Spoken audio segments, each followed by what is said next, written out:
This is Ben. And this is Keith. And this is Main Street Lutherans. And today we're going to be looking at an interesting subject because people often want to know, what do ELCA Lutherans believe about this and that? Or what is their stance on this particular topic? And so we're going to be talking about ELCA social statements and social messages. And not that we're going to discuss what they actually are. We're going to talk about we are going to talk about what they are. We're going to talk about how they come to be and that sort of thing and where to find them. Yeah. Ben and I have been talking about this actual topic for some time, but it was precipitated in part because I was at a conference meeting this morning. I think we've mentioned that in the synods, which are the large geographical regions of the ELCA. Some larger than others. Yeah, right. There are conferences. So I'm, for example, in the York Conference of the Lower Susquehanna Synod, which means that in the York area, there's about a dozen and a half or 24 congregations. And once a month, the rostered leaders, the pastors and deacons from those congregations, may or may not get together for a meeting.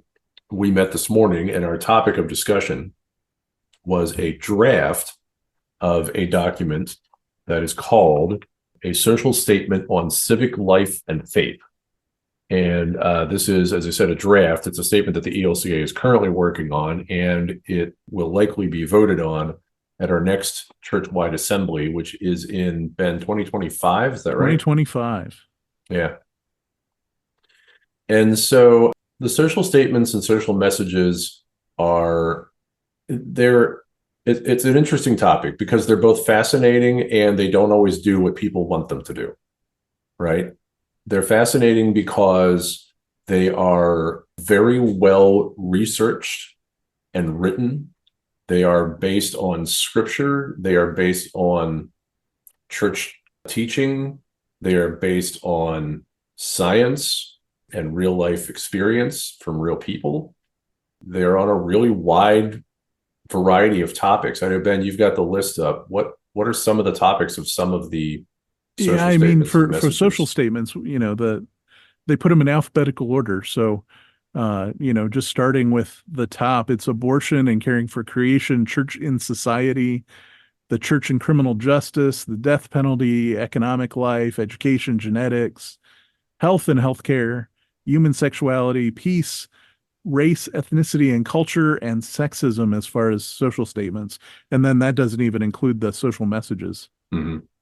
Yeah. So, and you can tell that there's a number of, what we might even consider hot topics. Even if they're not hot topics now, when they were done, they most likely, or at least when they started, they probably were hot topics. Mm-hmm. Yeah. And some of them still are. And a lot of these statements are kind of dated. Some of them were written in the late 80s, early 90s. And, all the way up to, I think the most recent one that I've seen is from 2020. And they're really well researched. They're fascinating. They're also long. They're not pithy. They're not simple statements. They don't make good bumper stickers or memes. Yeah. Yeah.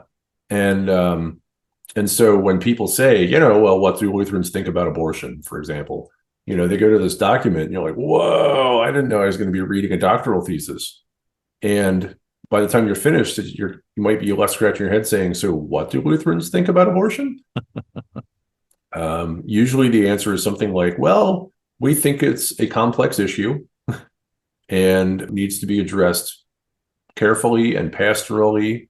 But it includes things like, these are the lenses that we look at this from, and these are the things that we value in the discussion. Yeah. Yeah. Yeah. And those are helpful. And so they aren't policy, they aren't doctrine by any stretch, but there's something that our church, our denomination has strived to hash this out amongst ourselves to have a framework for discussion. And so along with that, each of the statements it comes along with a sort of a selection of study guides and ways the congregation can use it to talk about it. Those can be really helpful because they'll be broken down into a number of sessions. And so you can sit with a a Bible study group or a Sunday school class, or just a group that says, hey, we'd like to read, the statement on the death penalty and see what the ELCA thinks about that and see what we think about it in the process. So there might be, 2, 3, 4, a half dozen sessions where you sit down and read scripture and read parts of the statement and read the study guide, and it'll guide you through a conversation about the topic. And it's not expected that everyone will agree. Right. Because these statements, like most aspects of the evangelical Lutheran Church in America, will not tell you what to think. But they will expect you to think, and to think critically, and to think deeply, and to think faithfully. And yeah, that means that we're likely to come to different conclusions sometimes. Yeah, and I think these are great. These are great tools to help us center our discussion, even as a family, in a family unit, as a congregational unit, as as a body of Christ, as ELCA Lutherans, but then also when we talk ecumenically, when we talk with other denominations, this is where we come from, and this is how we, as a group, approach this. And so this is where other denominations can take a look at what we're how we're processing things too. So I think that's nice. So we're going to look at the individual statements and messages in future episodes. We're not going to talk about any real specific in this episode, but please tell us if there are any particular ones you want to hear more about. When we address those, we're hoping that we can get some people that were involved, if not in the developing of those, and people who've got experience using those in their congregations or teaching classes on those topics, maybe at seminaries. Yes, we can talk a little bit about how the social statements and social messages are written. How did they come about? They start often with one of the church-wide assemblies calling for a group to gather around a particular topic. They sort of set some things like, for example, there's one being worked on right now on gun violence. And so they'll sort of set some parameters of, goals of what they would like the topic, what they would like the statement to address. And then, they'll charge a group of people to find other people who are going to be experts in various fields that the statement might touch on. So you're going to be talking, in that case, you're probably talking with people in law enforcement, people in, legislation in various states or in the federal government. Certainly theologians and pastors, probably medical professionals, psychiatrists and psychologists, social workers. It's going to be a very broad group with very broad experience, and they're going to share out of their own experience, what they know about that topic and how it affects people's lives and how it affects our society. They're going to meet, they're going to conduct surveys, they're going to do research, and eventually they're going to create either a draft or perhaps a series of drafts, and put those out for anybody in the ELCA to look at and respond to. There might be listening sessions, there might be online surveys, there might be drafts of the Bible studies put out with them that groups can walk through and say, not only did we like or not like the topic, but here's where we thought the Bible studies were really helpful, and here's where we thought that they could be tweaked a little bit. And eventually then the ELCA council votes on it. Now the process is a little different for social messages and social statements. The messages basically are easier to come up with. They take anywhere from a year or two, and they get created and voted on by the ELCA Church Council, which meets several times a year and makes decisions in between the synod assemblies. The social statements are a little longer, a little more involved, and they have to be voted on by the entire church-wide assembly, which only meets every 3 years.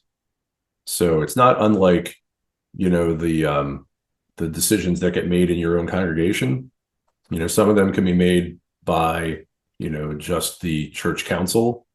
Some of them have to be made by the entire congregation. For sure. Yeah. So it's a complex process. Like I said, a lot goes into it, and it gives you then, this very broad and rich means of reflecting in faith on what this subject has to do with our world and what our faith has to say about it. And so then, yeah, it really leaves you. I think the goal of the topics, again, is not always to tell you what to think, frequently not, but to give you the tools and the resources and the information in order to come up with a faithful answer to the question, what do you think? Sure. And looking at these, we'll have a link in the episode notes that will get you to the Faith and Society section of the ELCA website that has listings for all these, and also the ones that are being worked on right now. But if you look like through the social messages, they have those listed in chronological order, and it's interesting to look back through there what the church has dealt with, right? And so the first one of the social messages is on AIDS, which is something that I haven't thought about for quite a while, right? It's not Right. something that's pressing on us these days.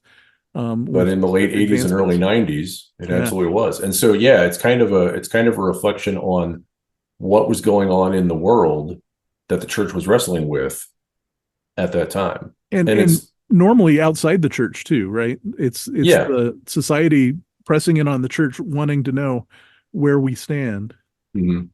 Or Yeah, this, or the church observing something going on in society and feeling compelled to sure. speak up and Yeah. say, this is where we stand.